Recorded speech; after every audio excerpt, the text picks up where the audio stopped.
Hello everybody, this is my super early 2020 prediction. This is what would happen in the best case scenario pretty much. A lot could really change, so this might not age well. So anyway, let's begin. Yeah, you can see, so yeah, as you can see right now, this is the map right here. Yeah, let's go look at Trump's approval rating right now. Go get RCP. So yeah, he's up by around 2 points right now. Has gone down on quite a bit over the past few weeks. However, as you can see, most of the polls that have him with a negative approval rating are polls which have not been accurate in 2024, like Quinnipiac, CNN, Washington Post, Gallup. None of those were really good. Other than that, yeah, if those polls weren't there, then Trump would probably be up by around 5 or so.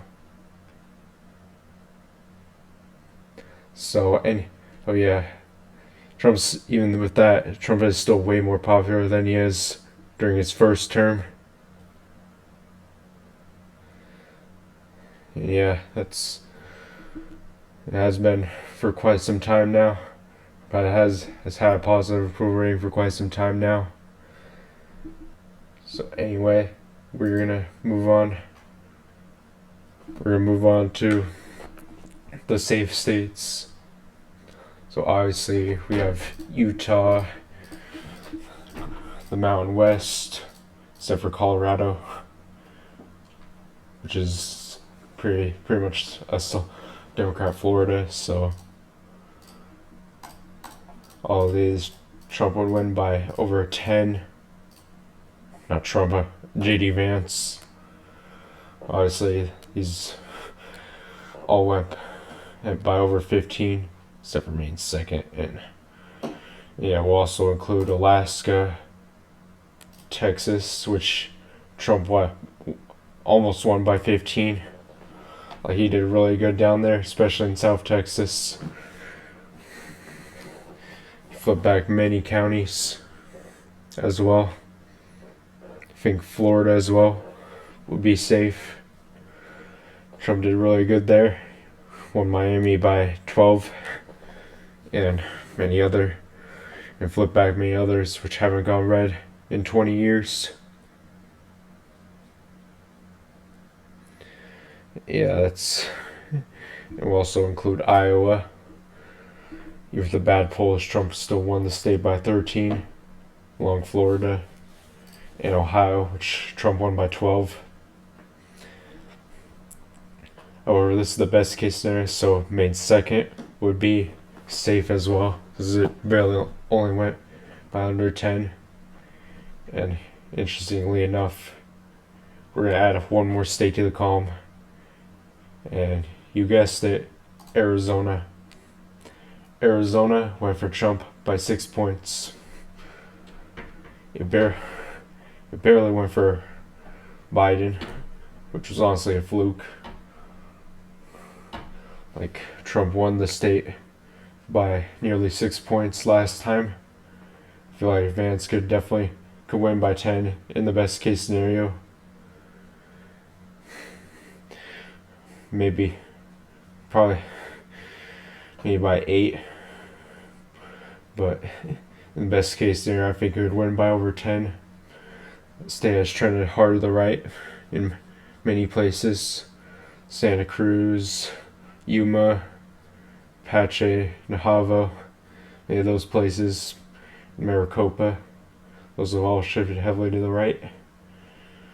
And there's a lot of Hispanics down there. Anyway,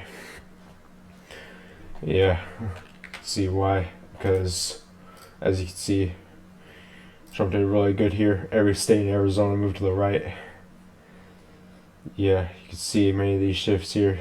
Some even by double digits.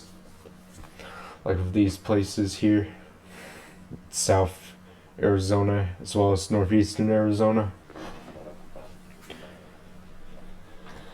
And yeah.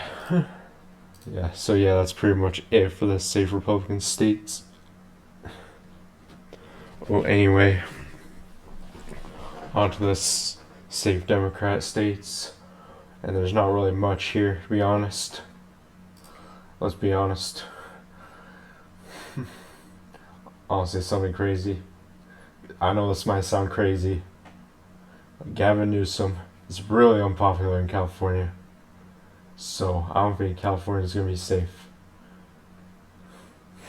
Who knows, a lot could change, but to be fair, California shifted by nearly 10 points, so yeah, it could definitely happen. Anyway, let's see what's going to be in the safe column. So, I think Maryland will be safe. No surprise, that's going to be safe. Massachusetts, Vermont means 1st District, and Hawaii. That's it. Maybe win Hawaii by 10. That's about it.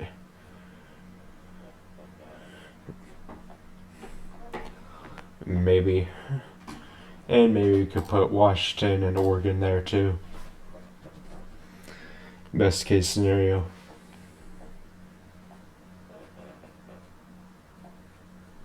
Over down. Because those states didn't really shift much. And yeah, look at this. JD Vance is already 230. Gavin Newsom's 52. So yeah.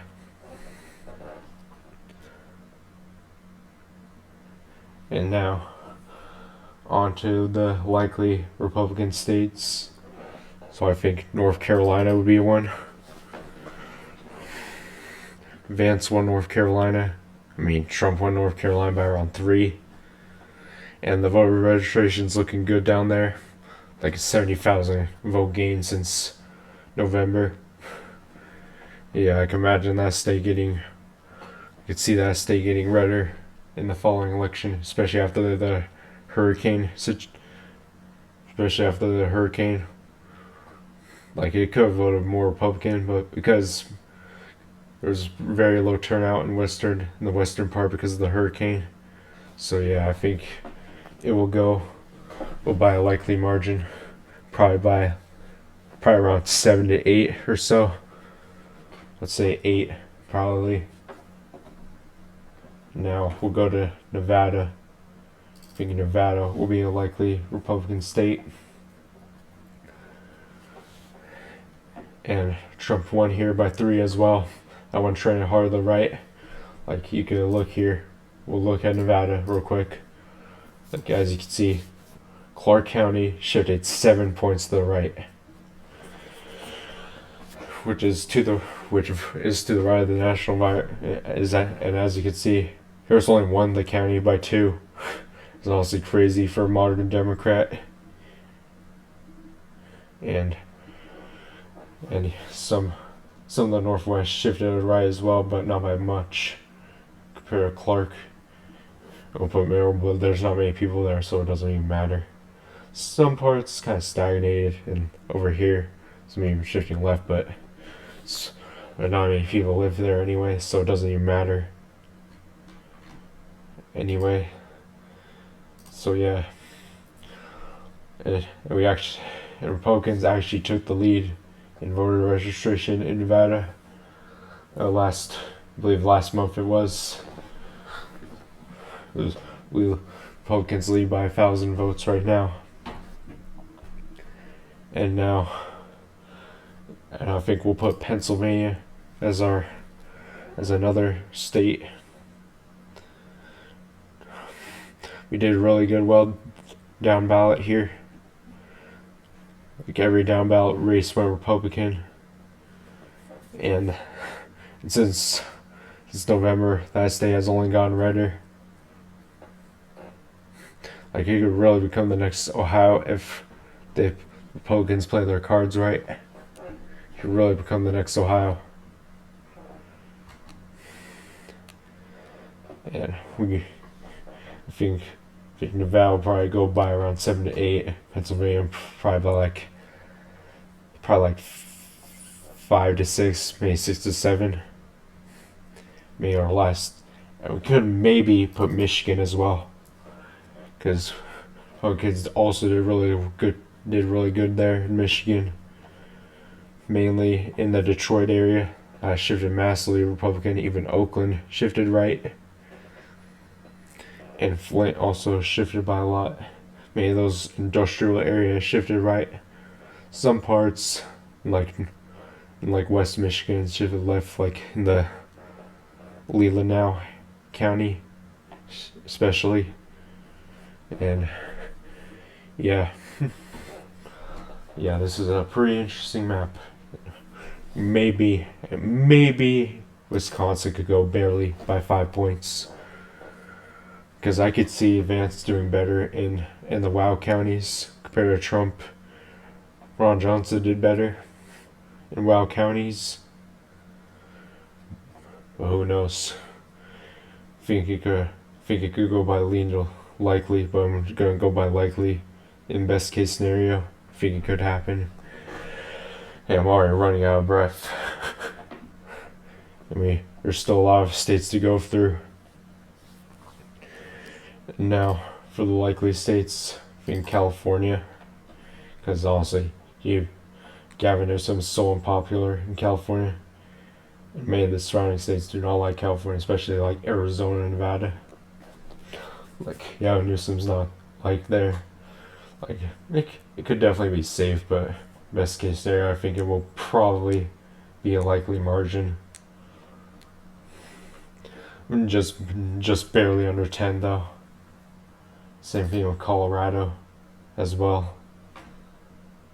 And you could probably put we'll put some of the northeastern states as well, like Delaware, Rhode Island, and Connecticut.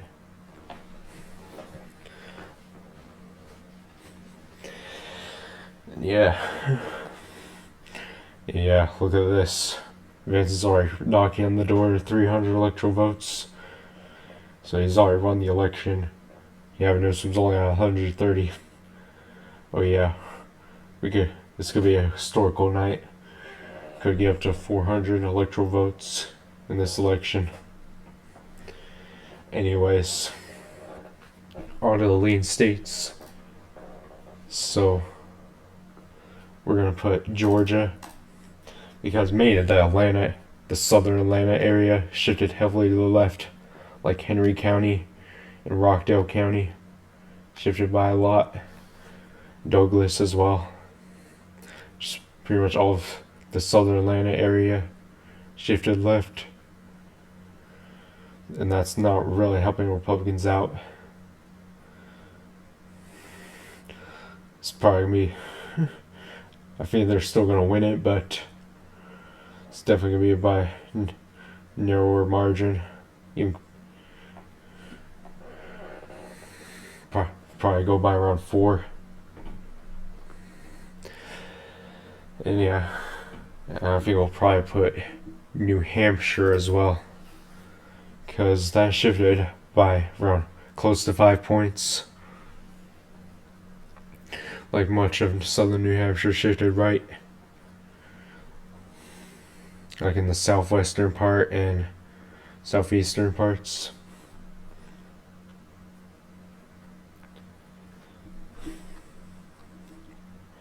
Yeah. And a lot of the time, it's always pretty competitive in many elections. Like in 2016, it barely went for Hillary Clinton, and it barely went for Kamala Harris. And yeah, honestly, we could very well put Nebraska second as well. I mean, because I feel like JD Vance could do better with college-educated voters.